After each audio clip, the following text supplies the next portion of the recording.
So in this very session, we would like to start with a scene setting presentation that will be delivered by Dr. Cyrille Schwob, a head of research and technology from Airbus. So to Dr. Cyrille Schwob, I will welcome you to the podium to present the scene setting presentation. Thank you very much.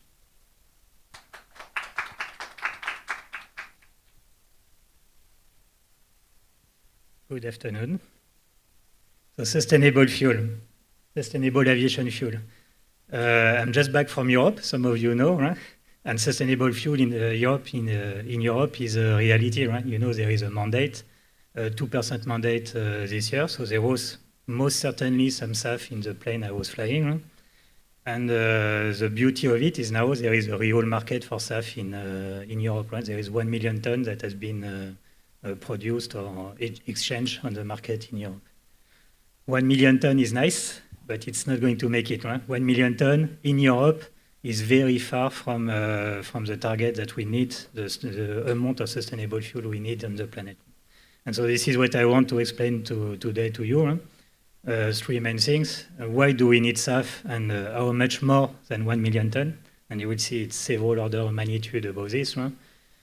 What kind of potential we have here in the region, and then why is it not happening so easily? Right? What are the challenges and how we can overcome them? Before I go in this, if this is working, right? Not sure. We are talking, I may need some technical, good, I found the button. Sustainable fuel, sustainable aviation fuel, or even renewable fuel in general, they only make sense if sustainability is still a key driver on the planet. Right? And you know, I'm not giving you a news. Right? In today's geopolitical environment, some people are questioning, is it still one of the main drivers of economics for us in the long term? And so there is a lot of noise. But if we dig a bit deeper and forget about the noise, you look at what are the real signals, what's happening, and you see that sustainability is still very high on the agenda on several parts in the world. Right? And you see, for example, in taking a report from Europe from 2025, where you see that all the plans from the individual member states are actually supporting credibly reducing the emission of the European Union by 50% by 2030 compared to 1990. And so it's happening. It's confirmed, and it's confirmed again. You have the same kind of signal from China. A lot of people are seeing that they have reached the peak emission and they're already reducing. And you see this all over the planet. People are still chasing sustainability. If you are very diligent and you read this clearly, you see that it's a plan, right? What we see here is plans only. But it's true when we do the measurement also. Right? And this is a report from the year before on the emission from 2023 in Europe. And it has been a record reduction of greenhouse gas emissions that has been in real life seen. Right? And it's quite beautiful. Right? You see, sorry for the colors that don't come here, but 16% decrease in CO2 emission from industrial installation, 25% decrease for energy production, and you even see some increase in the capacity in Europe to absorb CO2. But it's only a partial good news. If you dig a bit more in the report, you see that there is one sector that is not behaving as nice as the others, and it's aviation. Right? It's on me, right? It's on us as a collective industry. And there are several good reasons for this. And the first one is we are a growing industry, you know. Forget about the COVID, but we have a year on year for the past century been growing at an average of 4 or 5%. And it's still true in Asia Pacific today. Right? When we measure and when we forecast what's going to happen in the foreseeable future, we see a 4.5% or even a bit more increase growth rate for Asia Pacific. And just for easy conversion, 4.5%, it's equivalent to doubling of the air traffic every 15 years. And so if we continue at this pace, basically Asia Pacific traffic is going to quadruple by 2050. And 2050, this is our target for carbon neutral. So a bit worrying, right? But don't worry, we have a plan. There is a plan for aviation to reach carbon net zero, and this is where sustainable aviation fuel is going to be critical. And so in any good plans, of course, you have a lot of hypotheses behind it. But basically what you see on this graph is emissions today here on the in CO2 emission. So you see around 1 gigaton today and all the way to 2 gigaton if we do nothing by 2050. And the different levers that we can see to reach carbon zero by 2050. And you see at least four or five of them. There is, of course, better aircraft. This is the first one. So you decrease a bit the emission. You go from the top. Sorry, do I have a pointer? No. So more efficient aircraft is one thing. Better operation of the aircraft is another thing. But the biggest lever that you see on this picture is a green one, and this is sustainable fuel. So I tried to summarize this for you. If we want to reach carbon net zero by 2050, there is two scenarios that needs to happen. We need to have better airplanes that are used in a better environment, better air traffic management, and so and so. And this is a technology adoption scenario, if you want. And we need to have all these airplanes working on low carbon energy, and this is a sustainable aviation fuel, and this is the other scenario, the sustainable fuel adoption. And you see that both of them, they weight equally 50% in the solution. Just a few words on this, on the technology adoption scenario. Every year, Airbus, we put like 1 or 2 billion euro in research to try to develop the next airplane. And so we have very consistently for the past century, again, not Airbus, but the aviation industry, every 15 years, we introduce a new aircraft, if you want, and every 15 years, the efficiency of the aircraft is improved by 25%. So reducing the emission, making sure that you use it better, it's something that we are committed to, and we do it. Recently, we announced that in the next 5 years, we're going to launch the replacement of the 320, and it will be an airplane based on new type of engine power, renewed material, lighter material to improve the weight of the aircraft and make it more efficient, and also increase aerodynamics. Again, there is always improvement that you can do to reduce a bit of the emissions. And overall, it will be again a 20-25% gain on efficiency. So this is happening. Half of the scenarios, we think we are confident it can happen. The other half, it's the SAF adoption scenario. I'm taking here a diagram from a consulting company, ICF. I like it a lot. You have at least two information on this one. I removed the y-axis so that I can give you the figure myself. But if you look at 2050, you have the amount of biofuel, sustainable fuel that needs to be produced, and it's in the range of 300 to 500 million tons, depending on the scenarios that you're investigating. If you remember what I told you about it's working in Europe, we have a market for sustainable aviation fuel. 2025, it's 1 million tons. So it's 200 times, 300 times lower than what we need, and it's in the place in the world where it's happening the most. So there is still quite some work to do. Second thing that is interesting in this diagram is you see it's not 0 or 1 scenario. We are going to increase slowly but surely our production capacity all the way to what we need. And for this, there is different ways of producing SAF. And what you see here is 3 main categories that are going to come in 3 waves. The first one is what we see today, mostly in the region and everywhere on the planet, is producing SAF from feedstocks that are waste oils. And so think the Neste factory in Singapore, for example. The second wave would be the light blue one, which is leveraging the waste from agriculture and put it in fish or trops or alcohol-to-jet type of plants.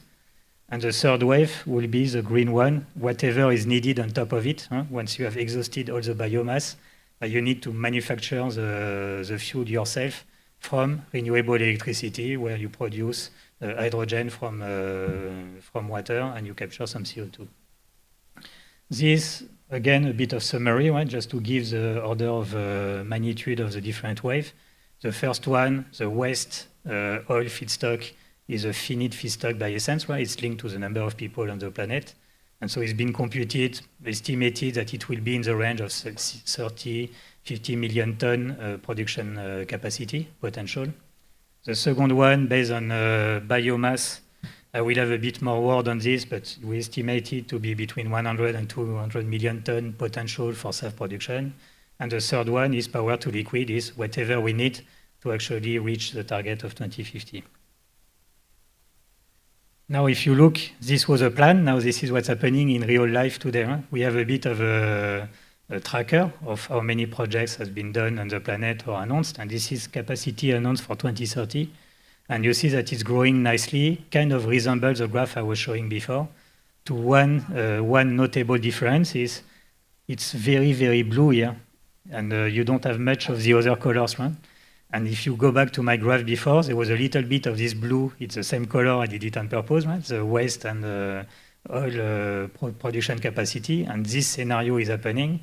But the other sources of biojet fuel, potential sources, it's not happening today. And it's quite annoying, right? Because if it's not happening today, we will have an issue in the longer term. They won't be ready in time for us to put in the plane.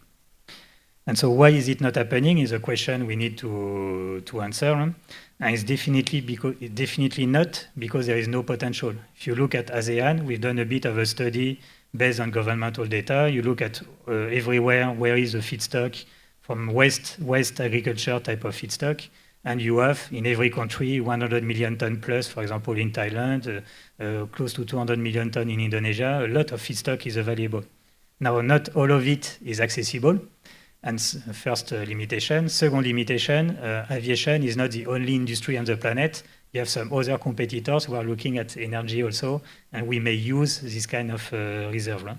So this is why I put here, we factored in a bit of an utilization rate of this biomass. Can we access it? Is it going to be used by someone else? And then you do a bit of calculation on how much SAF you can produce from it based on the yield of different processes.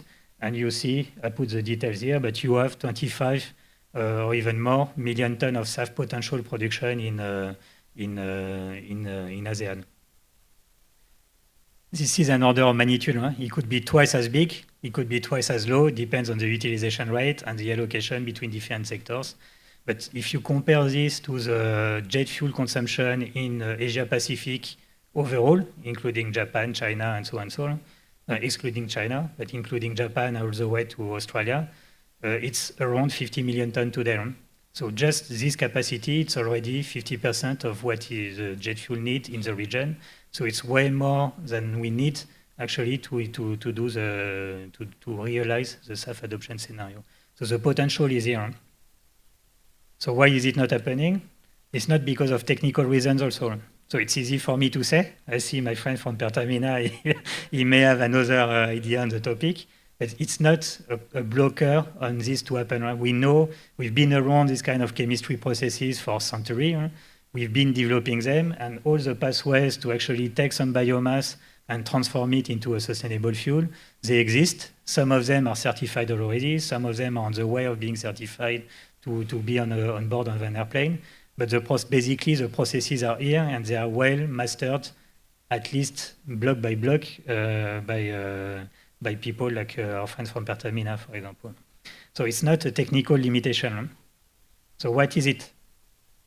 It's not also a problem of being able to use them, huh? Because you may think, okay, it's a new fuel, how do I bring it to the airport? Is it complicated? Do I need to change my aircraft? No, all the fuels that we produce, they are drop-in. You just put them in the system, and then it can go, and it's consumed by the plane. Huh? I'm putting here a bit of a complex diagram, but on the upper left, this is what I was describing now. You produce your sustainable fuel.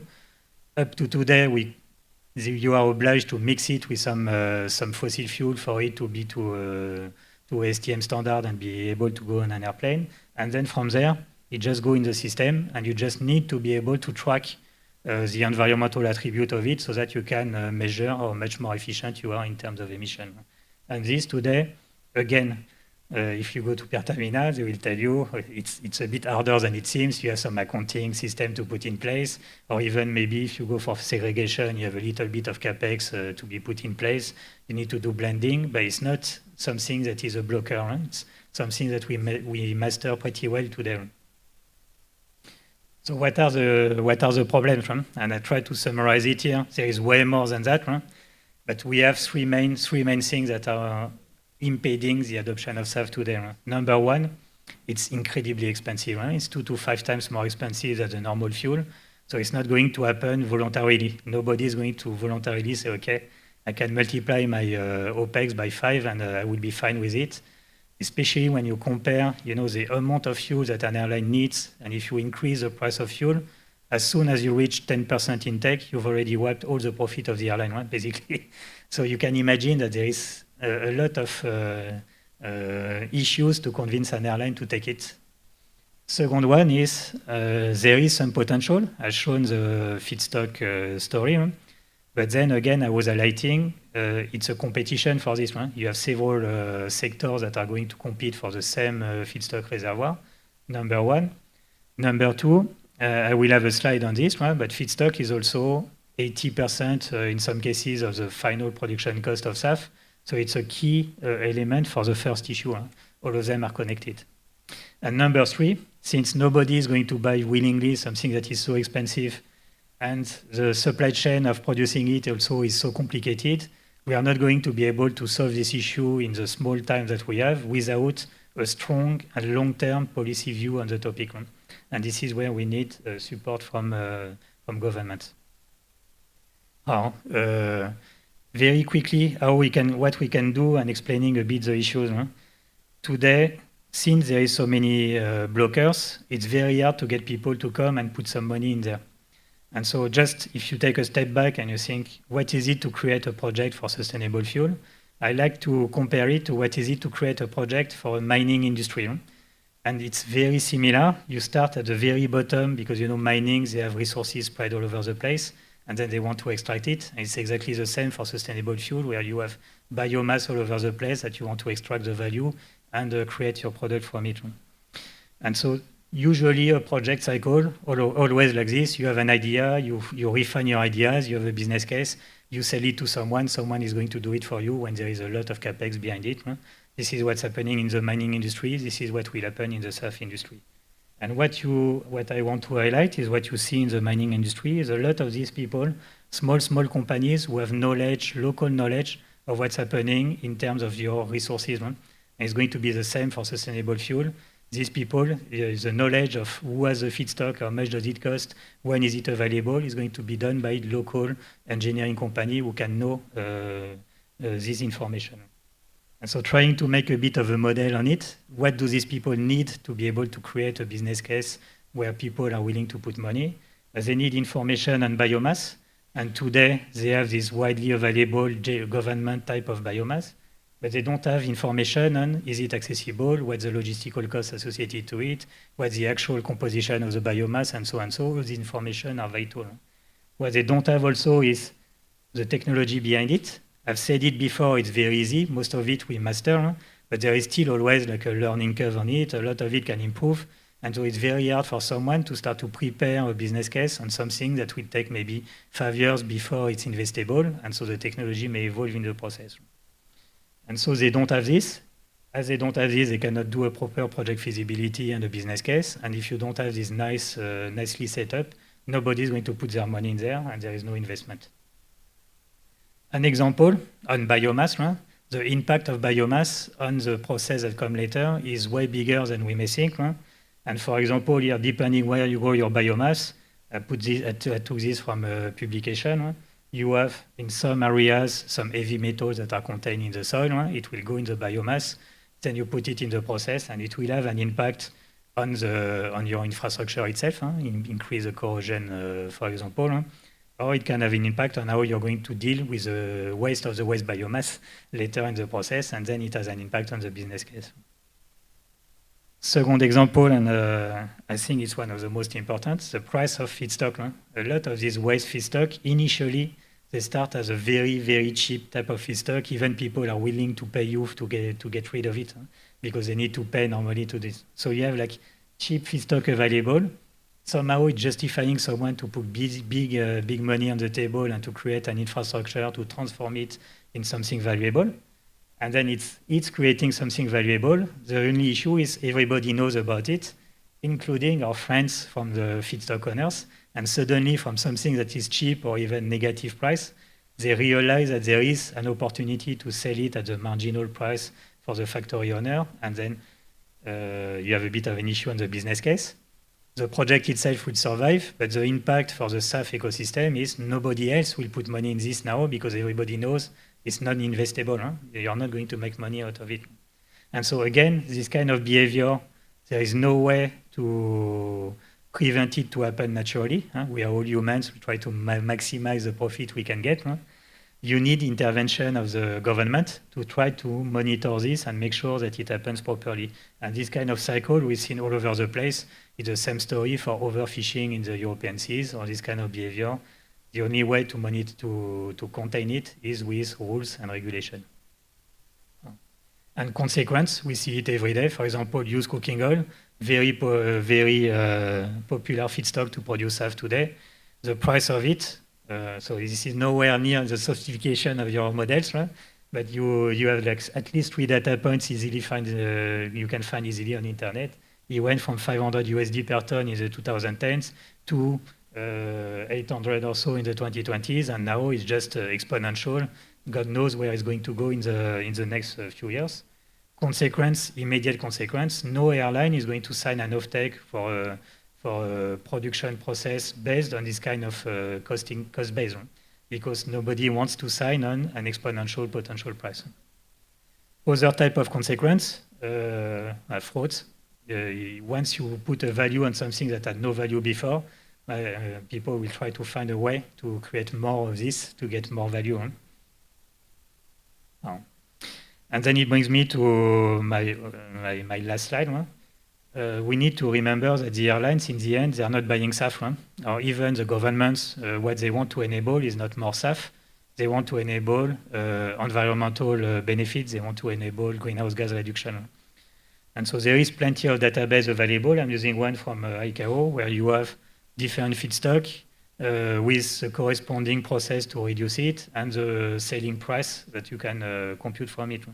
And then you can retro-engineer what is the cost of removing 1 ton of CO2 from the atmosphere by using 1 ton of this SAF. And so this is what I did in this diagram, but too many, so I'm simplifying it for you.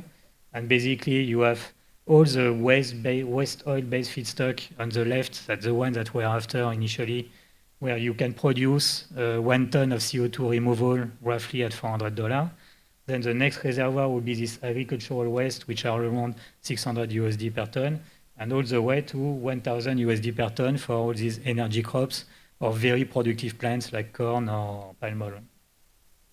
And so we need to remember an airline, this is what they're going to buy in the end, right? And this need to compare to the price of CO2 somehow on the market. Right? And so it doesn't. This is a bad news, and this is why it's so difficult. Right? Today on the market in Europe, you can find it at $50 a ton, for example. Right?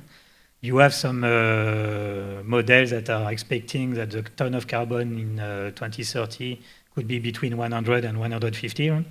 But still, we need to remember these figures. Right? Even at 150, it's still the cheapest of them all is still way more expensive than the available ton of carbon on the market. So there is some work to do to convince why it should be done. And this is typically what you see from voluntary type of institute like SBTi, who are qualifying differently a ton of CO2 if it's in sector or out of sector to incentivize good behavior and people actually going for this solution. So in summary, a few points. Well, first one, a message of hope. We have a bit of a plan to make aviation sustainable in the long term. It relies on 2 scenarios, technology and sustainable aviation fuel development. Technology 1, very confident. Sustainable aviation fuel adoption, it relies on accessing the biomass, so a need from governmental support to ensure that the biomass is here, available, allocated, and also not crazy expensive, make it reasonable. And the third one is there is a lot of technical pathway to produce SAF. We master them, but the business case that come with them, they are very fragile and they are unproven. And this is what makes it difficult today. And so to resolve all these points, we need a long-term policy to unlock the feedstock potential, especially in ASEAN. This is my last message. Yes. A round of applause for Dr. Cyrille. We're going to continue the Q&A session if you don't. Thank you very much for setting the scene for today's panel discussion. We have a wide view of the wide landscape of the SAF, and we would also welcome the participants here. I see eager faces for the questions will be like to be asked to Dr. Cyrille. So before continuing to the panel discussion, we will have a Q&A session. For anyone who wish to have inquiries upon the presentation, would you please raise your hand so I can forward the mic to you? Okay, sure. Thank you, Dr. Cyrille, for the question. Maybe can we go back to the kind of improvement, like technology adoption slides? Yeah. So I'm curious, like how exactly, because when you buy an airplane, it's supposed to fly for 30 years at least, right? So when you introduce this technology adoption, how actually Airbus do it? New big question. Yeah, maybe that's the first question. Thank you. So I think the answer to your question is more on this graph, huh? Because once so we have announced a new program. It will take 10 years for us to develop it and sell it to airlines, and it will take another 10, 20 years for it to be actually become a decent market share of a decent share of the number of airplanes. Huh? You still have in parallel legacy airplane, and the hope is when people buy more efficient airplanes, they retire less efficient. Huh? And so this is what you have here. This the light blue curve is actually a combined effect of retiring the less efficient aircraft and using more efficient one. So we do also work on existing platform and try to make them more efficient, right? Improving the aerodynamics. We've done it on the 320, introducing the sharklet, for example, where you change a bit the shape of the aircraft. Then it's an upgrade to the aircraft, and the airlines are free to buy it or not buy it, and then you need to do it like every 6 years. You know, you have a major revision of an aircraft, for example. You have an opportunity to change a bit what's on the aircraft at this stage. But the main driver is introducing more efficient, newer aircraft and get the airline to retire the older ones that are less efficient.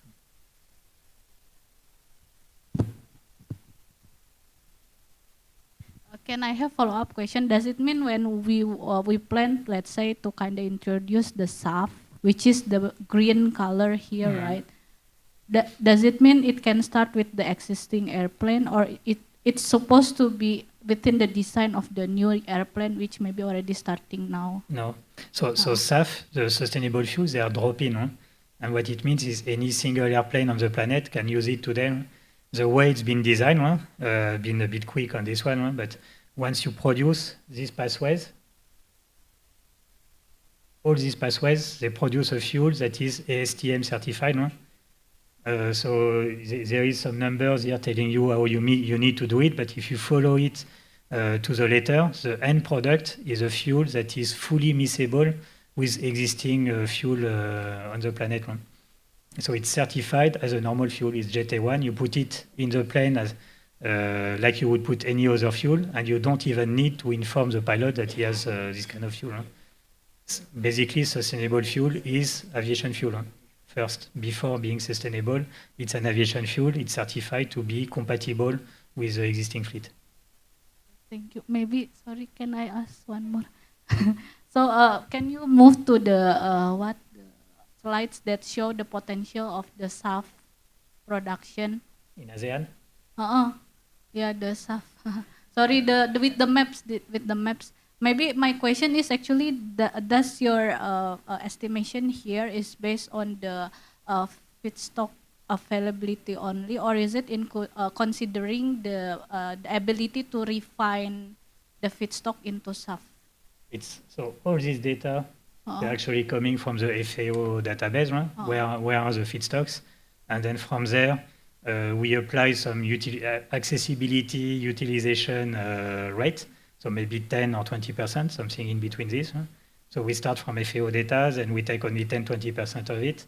And then you apply like a yield, because depending on the feedstock, you have different process that you can use. And some of them are 50% yield, some of them are 15% yield. And so you apply this yield to convert it in an equivalent SAF production potential. And so these are the figures you see here. And this is why I was telling you, take it with a pinch of salt, right? Because there is many assumptions on the process here, and it's more the order of magnitude that is interesting. Okay, thank you. Maybe that's all. Thank you. Yes, thank you very much. So making sure that everyone's curiosity is already answered before moving on to the next session. So is there anyone who also wish to add another questions to Dr. Cyrille? Okay, assuming that no other questions will be put on the floor. So we thank you, Dr. Cyrille, for scene setting the presentation. And if you could be seated here to continue to the panelist discussion, right? Okay, so since Dr. Cyrille already presented the scene setting presentation encompassing the wide need of feedstock availability, economics, and regulatory for the SAF, we will then continue to the essential session today, which will be moderated by Dr. Tharinya Supasa, the head of the Sustainable and Renewable Energy Department of ASEAN Center for Energy. To Dr. Tharinya, I welcome you to the floor. Thank you. Yes, thank you, Gadis. Yeah, thank you very much, Dr. Cyrille, for the very insightful, especially from Europe side. And I think speaking on the SAF topic in ASEAN, let's say we are in the process of very early stage, and then we also love to hear from the expert that will join us today in the panel. And seeing from the, let's say, the material or the insight that more expert preparing for sharing to us here, maybe I will just start with the ask the expert to share like the short presentation first, and then all of us can sit in front together when we start the panel. Otherwise, we will sit there with the presentation. That's okay, but a bit kind of a bit awkward. But yes, okay. So maybe I will start from the expert from Agus Media, maybe Mr. Alvin show, because Agus, yeah, sorry. So Agus Media is the markets expert on the market analysis for SAF topic, and considering on the airline net zero commitment and also procurement strategy, OEM readiness for the higher blended and 100% SAF, and financer appetite for bankable project and demand full from Singapore, Japan, Korea, EU link route. So from the market analyst perspective, so what will ASEAN SAF look like? So he will show us for some insightful on that. Thank you. Sure, thank you, Tharinya, Dr. Tharinya. And of course, Dr. Schwob has basically summarized what I'm going to share. So just a very quick introduction of what Argus does. So Argus covers the spot priced assessments of the SAF and the feedstock markets. Essentially, we have a team of analysts and reporters speaking to the market every day to understand what prices are being sold at. We then assess the price, and then the price will be used to sell SAF, say from China to Europe, or maybe within Asia as well. So we are more of a data provider in that sense.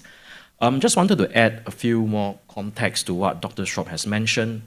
In my engagement with SAF producers, not just, maybe except China, right? Outside of China, talking about Korea. I was in Korea a few weeks ago talking to the SAF producers after the mandate was announced.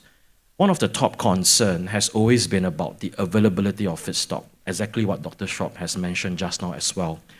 This chart shows you our forecasted demand of HVO and SAF versus the available production capacity globally. And why do I include HVO? Because most of the SAF plant has the capability to produce either SAF or HVO. And they do look at the prices of this product and decide which to produce. For example, currently HVO prices in Europe is high. That's why the European co-pro guys are producing more HVO. You can see quite clearly that after nearer to the end of the decade, nearer to end of 2030, maybe 2028, 2029, there's a very clear shortfall of feedstock. And that's the main reason why when I was in Korea a few weeks back, talking to some of the Korean refiners, and they shared their concern with me. Their number one concern is about feedstock. If I invest in a new HEFA plant, would I have enough feedstock? Apart from Chinese plants, nobody is asking that question, obviously, because China is one of the largest UCO market in the world. And the table, and this chart, I wanted to show you a bit about the SAF production capacity, very similar to the trends that Dr. Schwob has shown just now as well. And currently, only HEFA production is economically viable, while there have been plans to build FT, ATJ, or even eSAF. None of it is on a commercial scale production yet. And you can see that the production capacity is expected to increase quite sharply from 2024 to 2030. Why after 2030 you're going to see a plateau? I probably didn't include in the chart here, is because most of the plants now are still in FID mode, deciding whether to invest or not. Actually, if you talk to market participants over the last few years, the last 2 years, they will tell you that the SAF market is oversupplied, because the only region with a very firm SAF mandate that if you don't use SAF, you get punished is in Europe. That's the 2% mandate. And that 2% mandate translates to loosely around 1.5 to 1.6 million tons.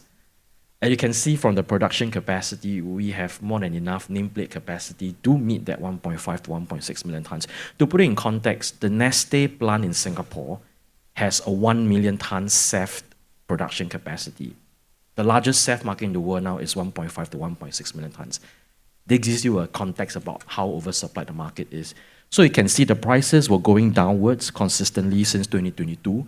There was an increase in prices recently, and this price is actually the SAF ARA price. This is the benchmark for price for SAF heading to Europe.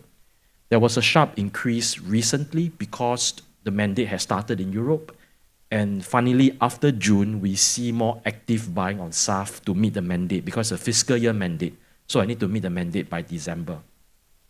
So a lot of times the participants will ask me, do I think prices will go up further? Frankly, the market is still oversupplied. And after the mandate in Europe is met, I very much doubt the demand will be sustainable to keep prices firm. On the mandate side, I think most of the guests here today are probably very familiar. Apart from Europe having firm mandates, we're talking about Singapore, 1% next year. Singapore is going through a levy system where they charge a levy on passengers, they will buy the SAF as much as the levy collector allows them to. Singapore is a very small market. I realized that Dr. Schwob chart just now didn't include Singapore. As a Singaporean, I'm a bit disappointed that we not featured. But having said that, Singapore is a very small market. I'm talking about 9 million tons jet fuel procurement, 1% probably 90,000 tons. Again, Neste 1 million tons. You get a picture, right? The next country within Asia that has very firm mandate is Japan. Japan has 10% volume by 2030, 5% by greenhouse gas savings by 2030. That 10%, again, loosely translate, probably 1 million tons. Not a lot compared to Singapore, but it's not a lot compared to the production capacity we have that I will show later. After Japan and Singapore, Korea, which I went to over the last few weeks, is the one with the firmer mandate. 1% by 2027 for international flights, 3 to 5% by 2030, and after 2030, 7.5 to 10%. So currently in the region, we only have a few countries that have very firm plans. And when I say firm plans, I'm referring to plans that if you don't use SAF, you must pay a penalty, right? It's the difference between a voluntary target. And Dr. Schwob mentioned that when it's voluntary, the airlines won't use it. That's true, because in my engagement with the airlines, that was what the messages I received from them as well. So when you're talking about firm mandates, the firmer ones are actually Singapore, Japan, and possibly Korea. As such, most of the production capacity or the production from Asia is expected to be exported over to Europe. Just want to make a very quick point on China. From our coverage of the market, there are clearer and clearer signs that China might implement a SAF mandate by the end of the year. And China is a massive market. Sorry, compared to Singapore, 40 million tons jet fuel. Singapore is 9 million tons. So 1% in China is 400,000 tons. That is a very big market. 5% mandate is 2 million tons. So China last year has implemented a VAT export rebate for UCO So when you export UCO, the Chinese government will no longer rebate you the VAT for the export. This is a move widely seen to keep the UCO within China. Last month, 2 months ago in July, the Chinese Central Bank announced Green Finance Initiative with policies targeting SAF usage. Of course, more clarity will come out soon. So we see, or I see the next step being a mandate announced by China as well. So the Chinese mandate will create shock waves in the market because that means that more SAF consumed in China, less SAF going to Europe. More importantly, more SAF consumed in China, less UCO going to Europe, less UCO going to Thailand, less UCO going to Malaysia, less UCO going to Singapore. This means that the prices of SAF and the feedstock will only go up. As I mentioned about production as well, so this chart shows, the green bar shows you the production capacity announced individually by the countries. The red bar shows you the combined HVO and SAF demand. So basically through this chart, I'm able to see whether the country is a net exporter or net importer of HVO or SAF. Just a bit of caveat, the numbers on Korea is before the mandate was announced, but frankly, with the mandate announced, I think they will be self-sufficient. A few key points here. I expect Japan and Korea to be self-sufficient. That means the production capacity there, if FID, will just be enough to meet domestic mandates. None will be exported.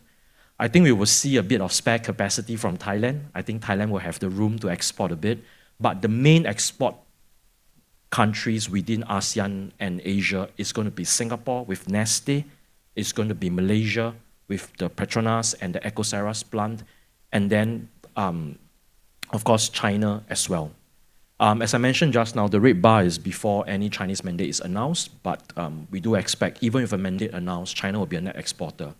To put it in context, China as a region by 2030 will have around 5 million tons HVO and SAF capacity. And ASEAN together as a region, this is excluding potential plants in Vietnam, ASEAN as a region will have around 4 million tons capacity. So ASEAN as a region will become as competitive as Chinese, if not in terms of exporting SAF and HVO. But in terms of the trade policies now being in place, particularly the European Union having anti-dumping duties on Chinese SAF, on Chinese HVO, what we see would happen is that the Chinese will likely export more SAF to Europe, whereas the Southeast Asian producers will focus on HVO exports to Europe. So that's how we see things and how the market sees things as well. So a very last quick slide as well. So I've talked about the SAF market being oversupplied, and indeed it's true when you look at the SAF demand versus the SAF production capacity. But the story completely flips when I combine SAF and HVO demand versus the production capacity. So what is HVO? HVO, for those that are not familiar, HVO is the equivalent of SAF, just that it's used for diesel engine. Very easy, you can just drop into the car and instantly we can have carbon savings. HVO in Europe is expected to go up significantly over the next few years for 3 reasons. A, because of the Renewable Energy Directives drafts that have been recently announced are very ambitious and aggressive. We expect HVO demand to increase. In Germany alone, next year, if the RED III draft is being approved by the German government, HVO demand in Germany might increase by 3 times this year.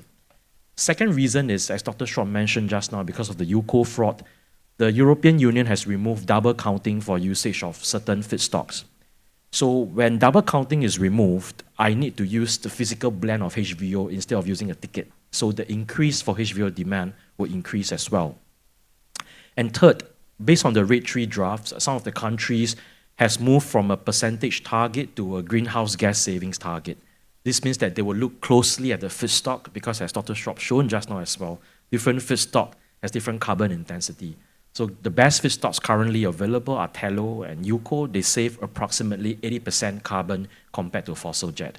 So when I include HVO into the analysis, I'm showing a different picture, and the picture is that we needed investments, new FID investments coming online to make sure that the world has enough HVO and SAF after 2030.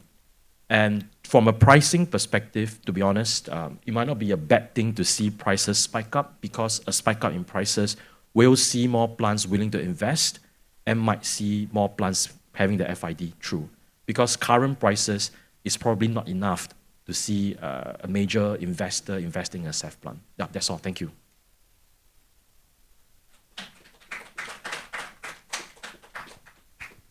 Yes.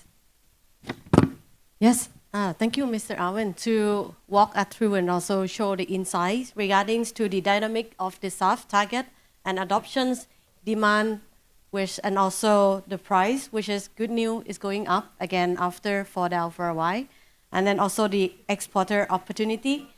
And I think the risk for the shortfall of the stock could happen after 2030 if ASEAN not prepared enough, despite we have a lot of opportunity. And that's also aligned with our long-term energy roadmap that will be officially announced tomorrow. And I think the leaning towards the way that we try to, go beyond the power sector transformations to also the other sector, including biofuel transformation as well. And yeah, I think that's very useful insight. And I saw one of your slides mentioning the target for ASEAN, including Thailand. So that could link to the next speaker that would like to invite to share the insight from Thailand, because Thailand is actually one of the amongst leading country in Southeast Asia, which had mandating for the blended ethanol gasoline for domestic use, and the country has a lot of and plenty ethanol feedstock currently, and the promotion of the biofuel has resulted in robust growth within the bioethanol and biodiesel sector. Along with their supply chain, and this development provide a solid infrastructure that could enable the country to potentially expand into the sustainable aviation fuel industry. So for Thailand, we would like to hear more about how does Thailand's perspective and also strategy play its role in this rising SAF market opportunity that presented by Agus Media, and what feedstock and also production pathway that offer the most variable and scalable route for SAF in near term, and what are the key research and development gap that need to be addressed to make the opportunity become like happens. So hand over to Dr. Wisan from NTech.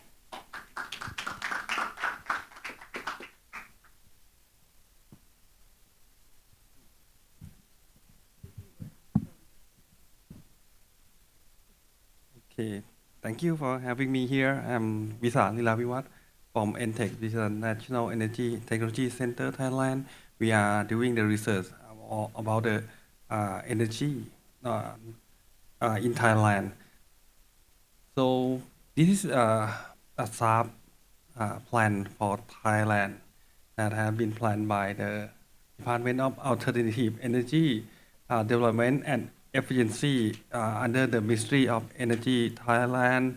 So Thailand, we plan to mandate the SAF in 1% in 2026, which is in the next year for 1%, and we will increase the SAF percentage of blending in every 3 years. So in 2030 is about 3%, and then in 2033 we will have mandate about 5%, and then you can see that in the green color is the SAF that produced from HEFA pathway.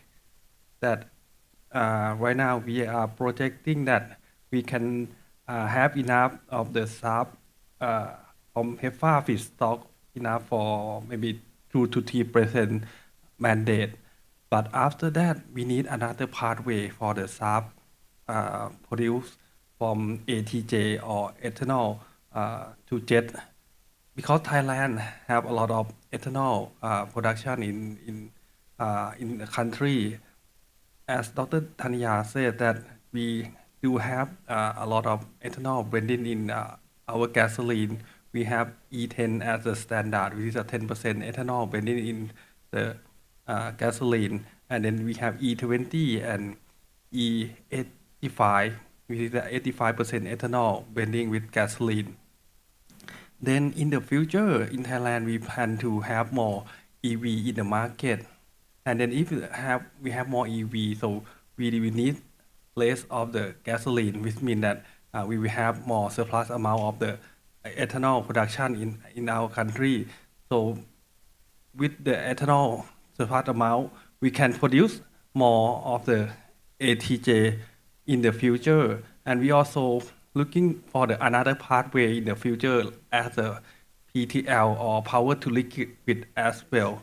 So we will need to do the research for other pathway because as Dr. Salas showed in the slide, you can see that there are more than 10 pathway of the SAF with been certified, and it will be more in the future. For example, like methanol to gasoline, something like that as well.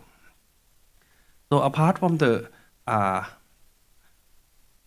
pathway, in EdTech, we also doing the sustainable criteria standard for the feedstock as well. In Southeast Asia, we have a lot of potential for the bio feedstock to be produced as a SAF. Right now, we can produce from the palm oil as well, but the palm plantation has to be certified that this one is closed before 2008, something like that. And we can use like a sugarcane product like a molasses pathway or to produce as a SAF, but the cassava is not in the ICAO list yet. But we have to calculate the LCA in this project, not only for the SAF, but we also doing for the biochemical product as well. So we can calculate the core LCA and also the land use chain as well to inform that these have the potential to use as a chemical product and also the SAF as well. This one we will study in the 3 different pathways. The pathway one is the cassava. In Thailand, we use a lot of cassava to produce ethanol, and the sugar cane as the we use the molasses from the sugar cane that produce sugar as a byproduct. Actually, in Thailand, we can call as it a byproduct, but in ICAO, it is molasses is a co-product for the ethanol production and also palm oil as well. And in EdTech, we also doing the SAF networking and workshop, and also doing some stakeholder mapping to understand the map, the overall picture of the SAF stakeholder in Thailand. We do have a lot of collaborate with other partners. For example, like we do a workshop with the Hawaii National Energy Institute, Hawaii University of Hawaii. That this university they got the funding from the FAA to study the SAF production in Southeast Asia. So we have the first workshop held in Bangkok in 2023, and the second workshop is held in Bali, Indonesia in 2024. Which is EdTech is also co-organized for this event. So this event was attended by the policymaker, the highway sector that is producing SAF, the regulator, also airline, and also the academic and research institute. And we also doing the SAF stakeholder mapping with GIZ and OTP, which is the Office of Transport and Traffic Policy Planning in Thailand, to understand about the stakeholder of the SAF that can produce in Thailand. So we have the raw material provider, the fuel producer, the distributor, and the ally. Because right now in Thailand, we have at least 3 SAF plants. The first one is Bang Chak. They can produce about maybe 1 million liters per day. And then we have EA, which is Energy Absolute, and also the PTTGC. But PTTGC, they produce the different pathway. They use the coal process for producing SAF. and we also have to talk with the government agency, for example, like CAT, with the Civil Aviation Authority. And this is a SAF blending development in the Southeast Asia region that had been announced. And you can see that Singapore will blend the SAF to 1% next year in 2026, and in 2030 is about 3 to 5%. Malaysia already announced that they will blend 1% in 2026 and 47% in 2050. And Thailand, we have planned to blending SAF next year, but it haven't announced yet. That's why they have the mark in 1% next year, and then it will be about maybe 3% in 2030 and 5% in 2034. And Vietnam also have the plan to blend SAF at 10% at 2035. Indonesia will blend in 1% in 2026. And apart from this country, like Brunei, Cambodia, East Timor, Laos, Myanmar, and Philippines haven't filed yet. So, thank you. Thank you very much, Dr. Visan. It's good to see that in next year, let's say very, very near term, at least we might have the demand from Singapore, Malaysia, Thailand, and actually Vietnam is quite interesting market because it's just next 10 years and their target is increasing to 10%. So I think before we move to panel, let's invite the representative from Pertamina. I think Pertamina is can be representative from the major regional energy producer as the biggest oil and gas producer in Indonesia. So maybe Pertamina might good to share to us about what is actually the driver for Pertamina as the biggest oil and gas industry to focus on SAF opportunity, and also what kind of the public and private partnership model would be the most effective in the overcomings for these handles. And hand over to you, Mr. Renda Rizky Sesato, right? Thank you.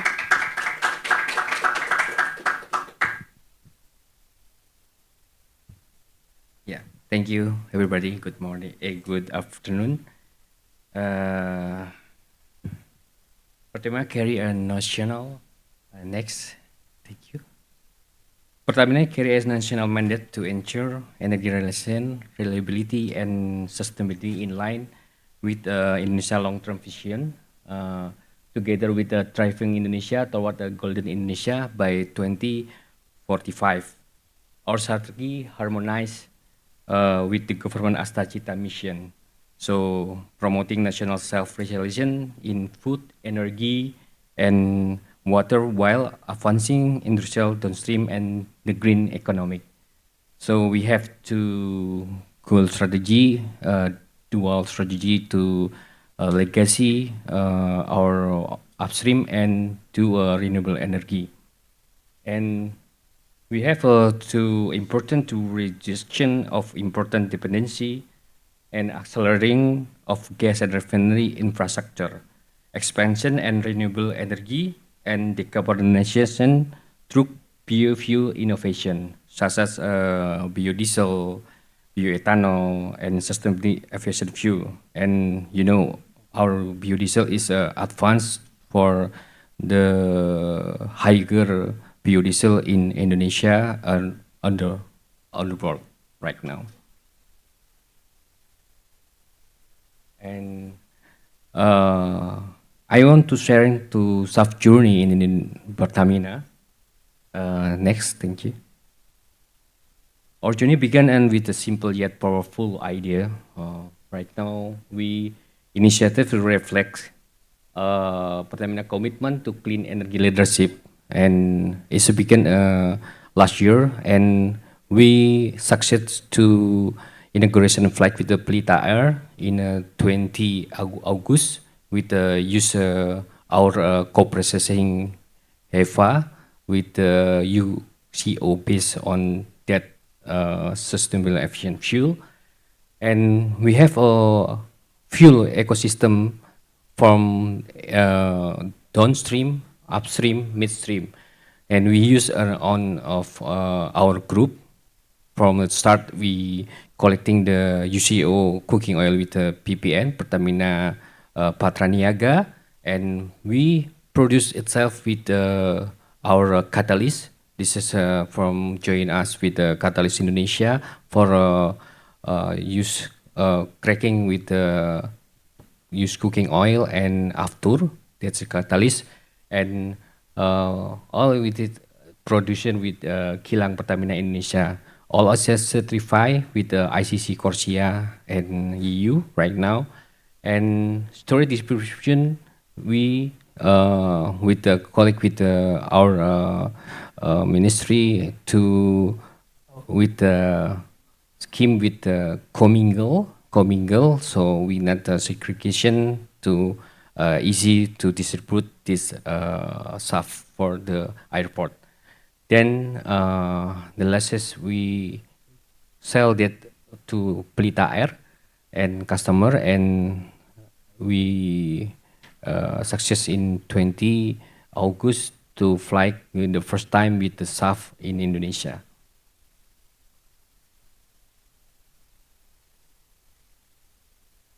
Next. So we think we know the one can build this ecosystem alone, right? Pertamina adopt a pentahelix collaboration model integrating with the government, financial institution, community, and industry, and academy. This is an important pentahelix for all of our biofuel program.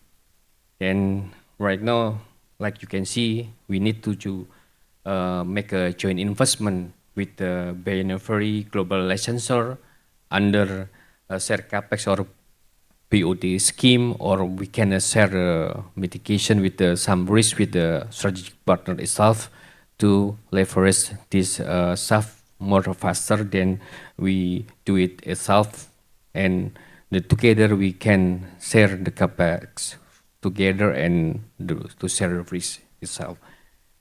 And two is the government with the back take guarantee to ensure the long market. So if we blending with the certain regulation to make a certain price in the market is very help to us to produce. And a regional feedstock consortium is an important thing because we like expertise before we very hard to find that UCO with the certified ICC Corsia in the market. So this is important. If we can coordinate UCO collection and certification, is more standardization with ASEAN or globally to make sustain this feedstock until the future, and prepare to second G like Dr. Cyrille mentioned in the presentation. This is a need to step the level step by step to ensure that feedstock can be produced and can be helped. And last is R&D partnership.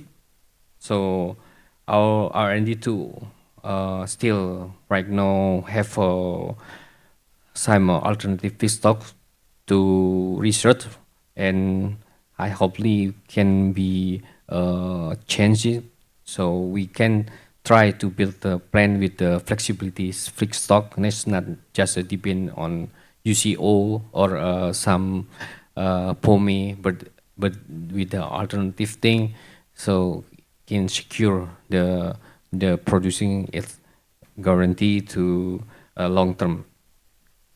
Then this is how we turn staff journey into social movement.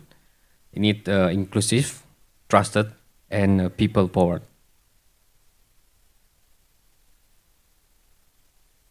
And the last, yes, we have a role of the FI green finance carbon market.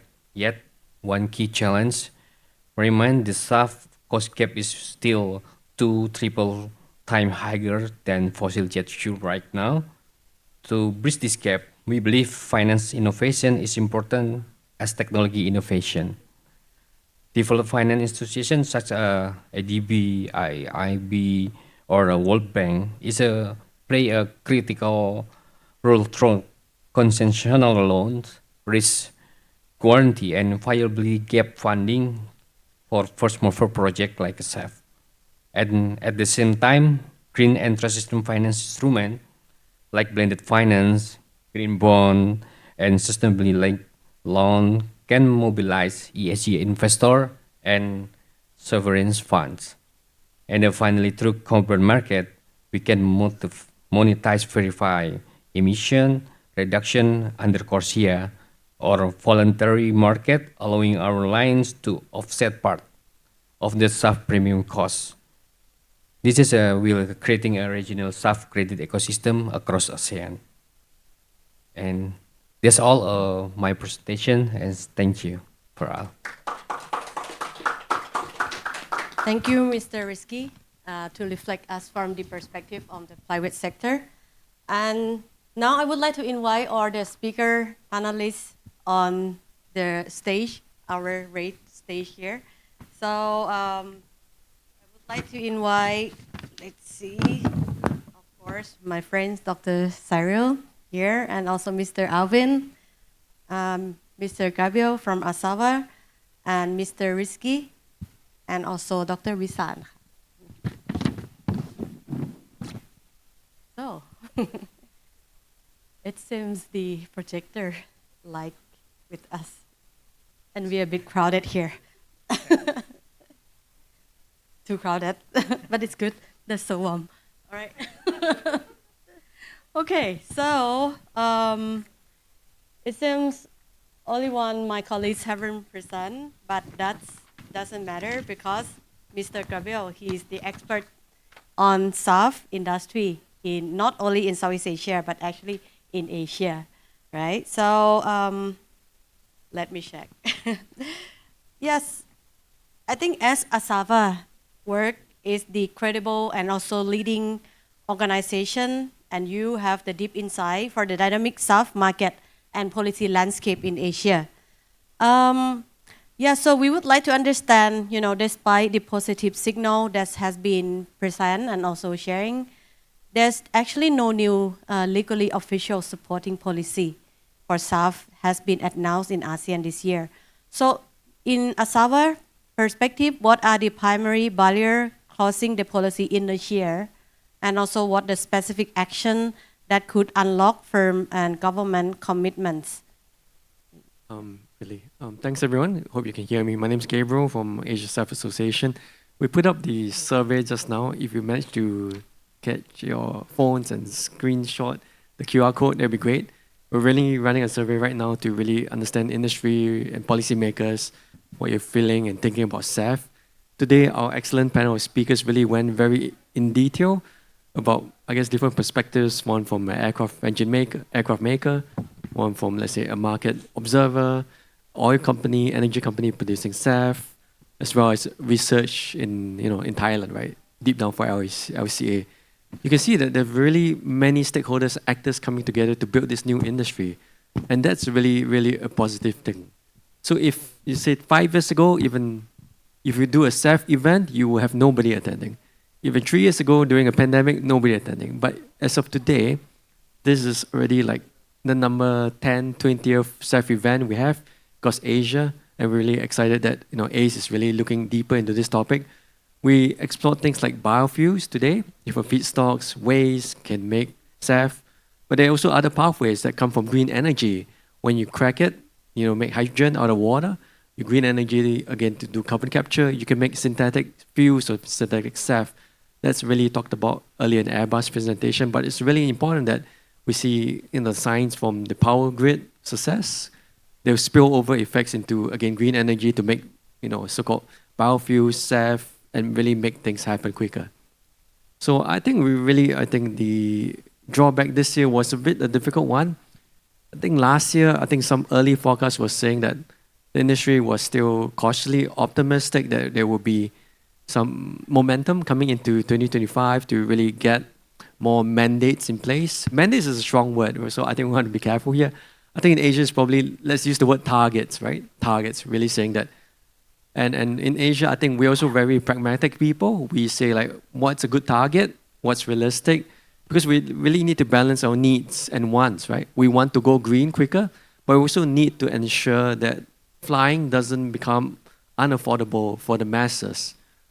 The statistics show that we fly more than ever, fly for leisure, fly for business, and really this market relies heavily on maybe even, we like to call them low-cost carriers, but they, like me, we came from Scoot, for example. We rely on this mode of transport to get across Asia Pacific. It's so important to keep that, affordable. Energy companies like Pertamina keep, land transport fuels affordable. Everyone's really doing their role, and I think policymakers are also struck at this, how to balance all these needs all at once, right? We just want to go green, we want to create jobs, we want to support international mandates. How can be this done faster? And I think this year's tariff wars created a bit of hesitancy to really push forward policies. We know that at least several months was wasted, right? Just chasing so-called tariff wars or negotiations. We know this firsthand. But I think what we're seeing right now is, again, I think renewed optimism that we've seen not only our cousins so-called in shipping, but really, I think the whole world is talking about going green, right? It's no longer a niche topic. It becomes a mainstream topic. Leaders, like Singapore, pushing ahead with levies. It works really well for Singapore, but every country needs to really kind of figure out what works for their country. And I think we've go deeper. What we really like to see, specifically for panelists can chime in as well. We want a mandate, not only to 2030, a target, or mandate, target to 2030. Is it 2%, 3%, 5%? That's very good. But let's stretch it on to 2035, for example. Koreans' latest goals clearly make it up to 10% to 2035. That's very good, giving you a runway, and just like in Europe and UK as well, a runway. Second thing, is there a way to encourage new technologies to come to play, right? We don't mean handouts, we really mean that you build an ecosystem that you have, again, new catalysts or new technologies can be deployed, maybe a 50,000 KT plant, there might be some subsidies from the government, a particular industrial site. Some feedstocks could be, again, encouraged to build those waste collection systems. We need that to happen. And we also need green financing, right? Luckily, I think in the solar, wind, renewable world, green financing is very common, accessible. But it took 10, 15 years to get there, right? And no bank will question, is solar risky? We're really far away from it. And that's also partially because I would say legacy biofuels were not so successful. So banks were like, maybe cautious. And SAF obviously requires even bigger capitals, bigger lump sums. These plants cost easily $200 million or more alone for capex, et cetera, et cetera. Banks also need to relearn the risk curve, right, to see if they're bankable. And for them, of course, they want to see offtake agreements coming in place. And ultimately, driver's seat, I would say it's a big family right now, but the driver's seat is really the policymakers themselves, right? They really need to kind of see the long-term picture, and it's not just decarbonizing aviation, but it's trying to manage the energy transition here, which is, again, a tough act to follow, right? We've seen Europe try very hard, not without so-called sacrifices. We've seen, again, some leaders in Asia already picking up, let's say, momentum. But we really need, again, a regional approach as well. The policymakers can be brave enough to talk to each other, even across departments, across the same country, to really say, what do we really want to do for the energy transition? So I'll leave it to the rest of the panelists to chime in as well. Thank you. Yes, thank you, Gabriel. I really like the way that you tone kind of, yes, it's not mandate, but it's target. But then we're also looking for a stronger signal and also implementations as well, because as I said, like our region has potential for biofuel, including kind of ethanol and also biodiesel.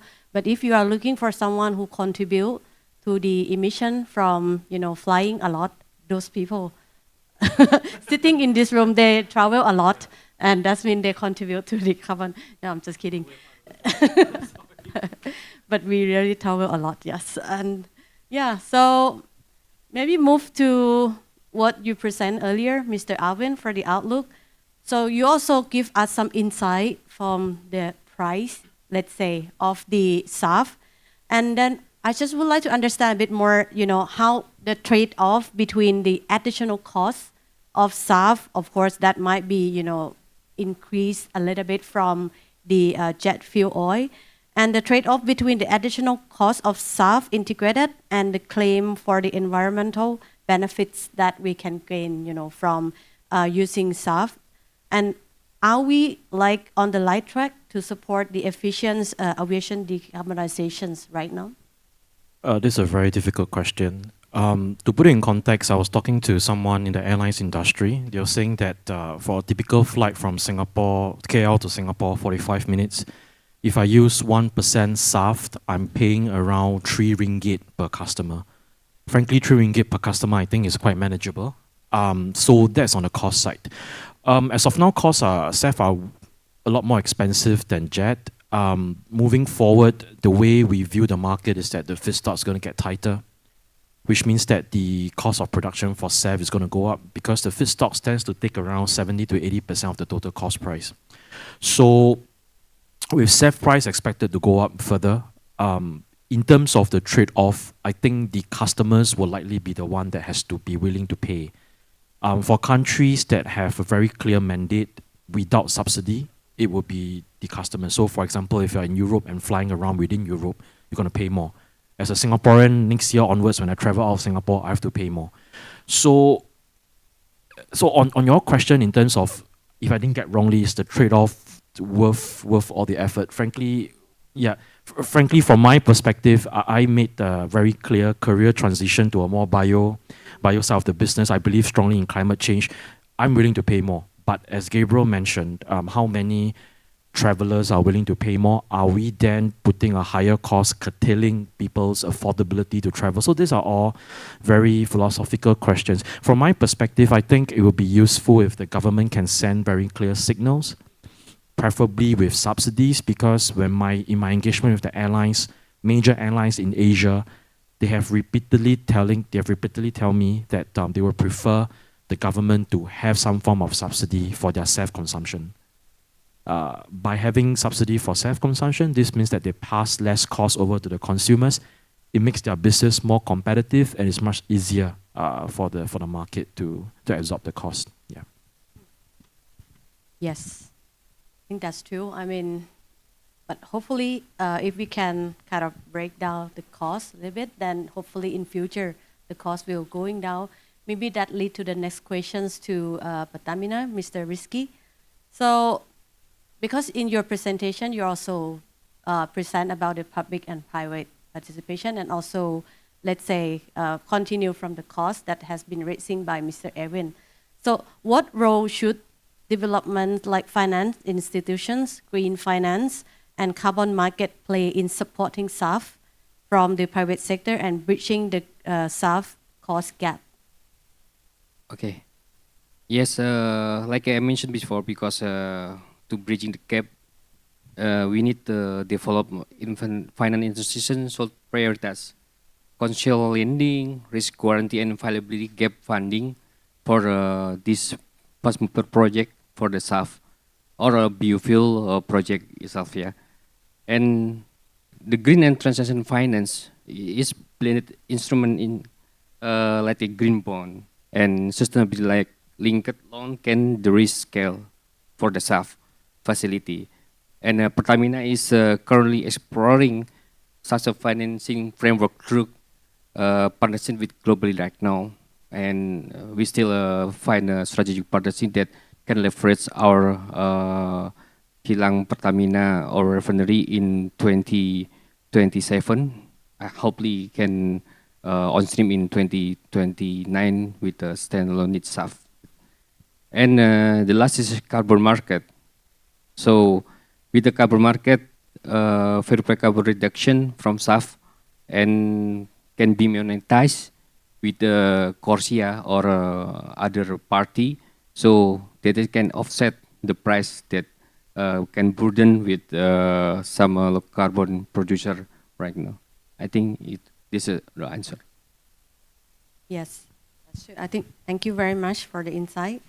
And now I would like to move with to Dr. Bisan from the research side. So regarding to your presentations, and then you mentioned about the existing feedstock and also the new feedstock from ethanol to jet fuel as well. So we would like to understand a little bit more about if you can tell us what is the key research or the evidence that need for informing a stronger policy development in the regions and also supporting SAF ecosystem in ASEAN. Thank you. For the key research, I think they have a lot of key research for the SAF. It depends on what perspective that you are looking for. For example, like the technical point of view, or the environmental point of view, or also in the policy point of view. I would like to start at the technical point of view first, and you can see that there are many more for the pathway to producing SAF, like a HEFA or ATJ, but there's still more.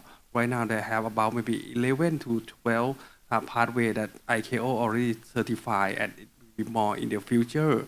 And HEFA is the most commercialized pathway right now with the TRL at 9. But in the ATJ pathway or other pathway, they still have lower TRL or technology readiness level. So we need to, put an effort to make it more higher in TRL, and also the other pathway in the future, like power to liquid pathway that have used green energy and green hydrogen to producing SAF. And we are also have to do the research for the environmental as well, because we are using the SAF because we want to reduce the carbon emission. So in order to reduce that, we have to know that because different pathway they have different percentage of the carbon emission that they can reduce. For example, if we use the feedstock from UCO, it might be about 80 to 85% reduced from compared to the fossil fuel. But if we use like palm oil or the corn or something like that, it might be reduced less percentage. And we can use the agricultural waste or other ways to produce SAF as well. And also because of the SAF criteria, they are also concerned about the biodiversity and also the food security as well. So we have to do the land use change and also water use or something like that in the environmental research point of view. And for the policy, I think as Gabriel said about that, we have to like a target, not what should be the target for each country, because the SAF production potential in Southeast Asia, I think we have a lot of potential for the bio uses, but not all of the country that they are ready to produce SAF right away. So we need to have the policy about the incentive or subsidy to encourage the airline or the fuel producer to produce SAF in Southeast Asia, something like that. Yes, that could link to what Mr. Alvin shared earlier. Maybe for Agus Media can continue working with NTEC more. That's the objective of this panel as well, encourage partnership. And back to my friends, Dr. Cyrille, I think because Airbus is the global, let's say, company, especially specialized on airplane, of course. And from your, I just would like to understand about Airbus perspective, how Airbus see the strengths of ASEAN in global SAF ecosystem. And what is the economic reason for ASEAN regions to prioritize and becoming a SAF production hub now? I think we've seen in the presentation, mine and the others, there is key advantage for ASEAN. Number one, need it absolutely, because there is this 4.5% increase, doubling of traffic in 15 years, and the traffic is going to grow very fast. Number two, we've seen it throughout the presentation, there is a huge potential in terms of feedstock. the thing you need to produce SAF. And also, it's very dynamic. Many countries working on a roadmap for SAF, be it a mandate, a target, or others. There is many ways of supporting the ecosystem beyond mandates and targets, like the loan guaranteed by the state for capex and reducing the capex cost. So there is plenty of things for it.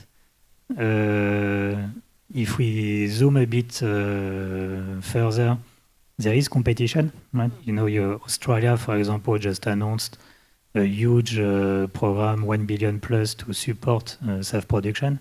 And so what Alvin was showing on the export potential for ASEAN could be negated by someone going faster and taking the European market, for example. And we know that Australia has its eyesight set on being an energy producer. And so there is a huge potential. If I were to highlight one thing why it matters for ASEAN, beyond being the one doing it, there is a study that was done by UK before they did their mandate on what is the impact for 2030 and 2050 of producing SAF in terms of job and GDP. And their studies showing at the size of a small country like UK, 10,000 jobs by 2030 for a 5% mandate, and their target 50% plus on 2050 is 50,000 plus jobs. In terms of GDP, it was 1 billion in 2030 to 10 billion in 2050. So these are significant numbers.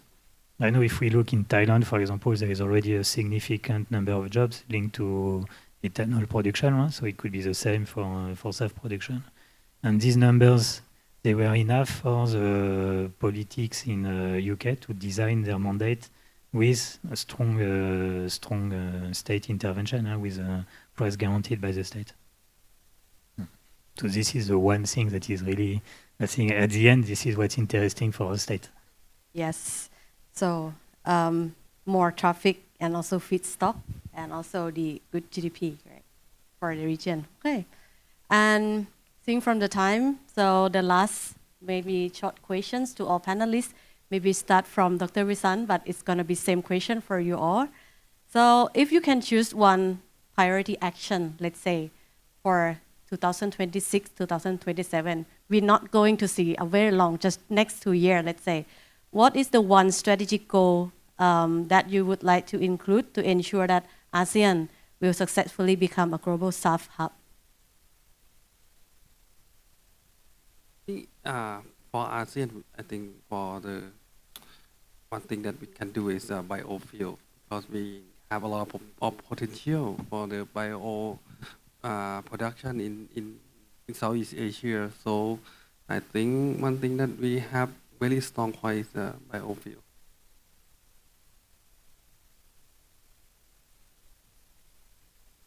I think for Pertamina is important to secure the feedstock right now. So hopefully in the ASEAN region, we can have an alliance across ASEAN to secure the feedstock until 26, 27 for a bridging for our capability built up to make a need SAF. But it's important if the region for ASEAN have some standardization for the collect this feedstock is more important for us to lead the to be hub for the ASEAN hub, I think. I think you heard the number one pain point is a bit high costs, and a lot of the cost comes from the feedstocks. And there's really competition for feedstocks, be it UCO, palm waste already in this region, coming from other sectors. It's very clear. The numbers don't lie, market trends don't lie. I think in the short term, we really need to enable the pool of feedstocks to grow. Thailand's doing a great job with their, again, ASAFA study, for example, molasses. We expect India to do the same, to qualify the same feedstocks, but produced differently. Different countries actually have a different CI score. Maybe plus minus 10%, 20%, doesn't matter. We need to quantify those numbers as quickly as we can. And then after that, we can access the sustainability criteria, right?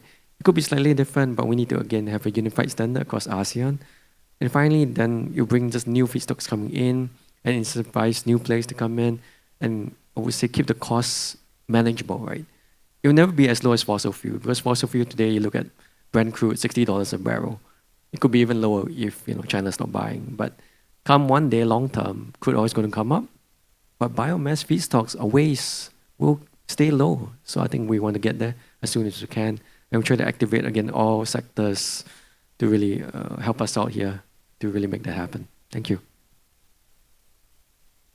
Yeah, just want to add one point that I think ASEAN is already the hub from a production perspective, because collectively 4 million tons production, ASEAN is a hub. So when we talk about hub, we talk about production and demand. For demand side, I think ASEAN collectively as a region has the highest growing middle class, a very young population compared to EU, US, and even China. Singapore aside, Singapore is getting old, but ASEAN together is still very young. So the demand for jet fuel and the demand, if the policies are implemented, ASEAN could also be a hub for SAF demand as well. For me, I know that Gabriel talks a lot about target, but I did economics in school and I believe firmly in punishment.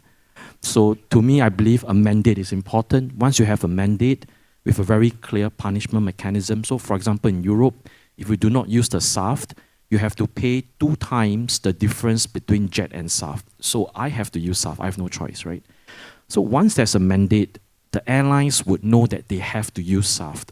Once they know that they have to use SAF, they will start to discuss with Pertamina, they'll start to discuss with Petronas, how much I'm going to buy the 5 to 10 years. Once I have a 5 to 10 years offtake certainty, I will be able to find money from the bank and from investor to invest in the SAF plant. So that's why for me, it all starts with a very clear mandate with clear penalty structure. Yeah, thank you. I wanted to say something about feedstock, but done already. So instead, I would rebound on this, plan B. I think the demand part is important. We've been talking a lot about who's going to pay. It's the customer. There is other, in the end, it's either the airline, the customer, or the taxpayer if you do subsidies. But you have another pool of people, companies like Airbus. When we travel, we buy SAF, for example. I had more SAF. I paid the ticket more expensive than I should to have some SAF on board.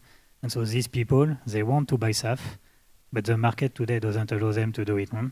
And so there is a need to put in place this digital infrastructure, if you want, for people to be able to buy SAF, even if they are in a place where there is no SAF. And so you need to develop these, we call them book and claim type of models. They are being developed at the moment, but need to accelerate and need to enable the use of them for voluntary demand. These people who are willing to pay money now, like my friend here, right? So that you don't force it on people who cannot afford it, for example, and take the ones that are willing to pay first, develop the ecosystem, and later, hopefully, thanks to Pertamina, the overall price will go down also, and everybody will be able to pay it. Yes, thank you very much for very insightful and also your contributions for sharing to us today. I think on the behalf of ACE, so we take note for all the, let's say, the comments and also the suggestion that we have here. And I think this is very useful for an insight for us to discuss further with our stakeholder, of course, to better formulation on the SAF topic. And yeah, so we take that home. And as well as the slide that you share to us today, maybe if you okay, then we can also share to participants if anyone interested to know more after this. And with the time being, so I would like to conclude the session and thank you very much again for your great contributions.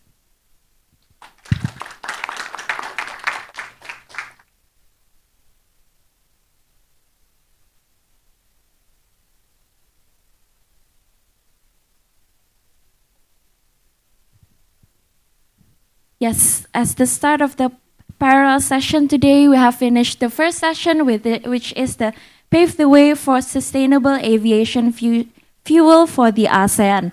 Before moving on to the next session, I would like to request for the participation of the participants here to fill in a survey from ASAFA, which is the APEC SAF Outlook 2025 survey.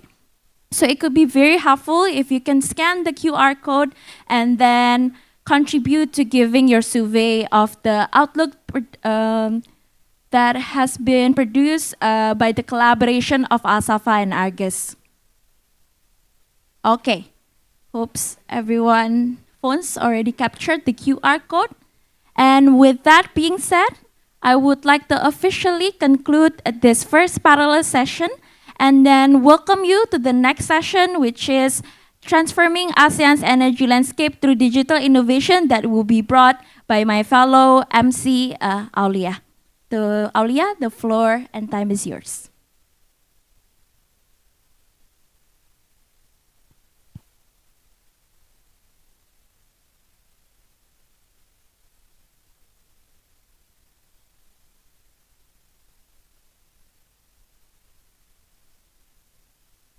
May I ask to set up the stage first?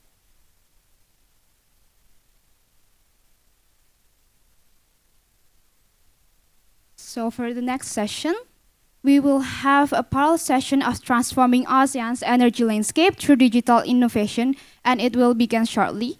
So I would like to encourage you to secure your seat and make yourself comfortable because this session will begin.